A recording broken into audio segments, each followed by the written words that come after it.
સુરતને ખાડીપુરથી તાત્કાલિક અને કાયમી મુક્તિ મળે તે માટે મહાનગરપાલિકા જોવા મળી રહી છે એક્શનમાં।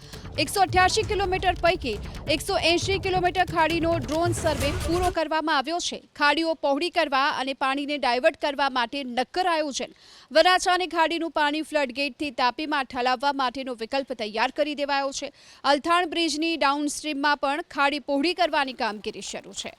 તો આ તરફ 500 કરોડના ખર્ચે પરવટ ખજોદનો પ્રોજેક્ટ જ મુશ્કેલીરૂપ બની ચૂક્યો છે। 15 કિલોમીટરના ખાડીપટના પૂરના સંરક્ષણ પાડા જ હાલ મુશ્કેલ બની ચૂક્યા છે। તો બાંધકામના કારણે વહન ક્ષમતામાં ઘટાડો થયો હોવાની વાત પણ સામે આવી છે। સુરતમાં ખાડી પરના બાંધકામના કારણે વહન જે ક્ષમતા છે તેમાં ઘટાડો થઈ ચૂક્યો છે અને પૂર્ણા કુંભારિયા પાસે ખાડી પરના દબાણના કારણે વહન ક્ષમતા ઘટી છે। 500 કરોડના ખર્ચે પરવટ ખજોદનો પ્રોજેક્ટ મુશ્કેલ રૂપ બની ચૂક્યો છે, જ્યાં 15 કિલોમીટરના ખાડીપટના પૂર સંરક્ષણ પાડા જ મુશ્કેલી બની ચૂક્યા છે। કચરો જમા થઈ ચૂક્યો છે અને તેના કારણે પાણીનો નિકાલ નથી થઈ રહ્યો અને જળબંબાકારની સ્થિતિ જોવા મળી છે।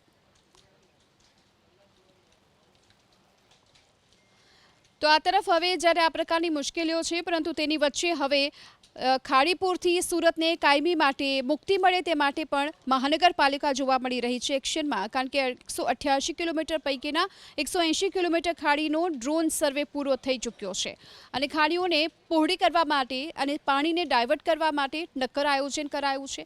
વરાછાની ખાડીનું પાણી ફ્લડગેટથી તાપીમાં ઠલવવા માટેનો વિકલ્પ તૈયાર થઈ ચૂક્યો છે।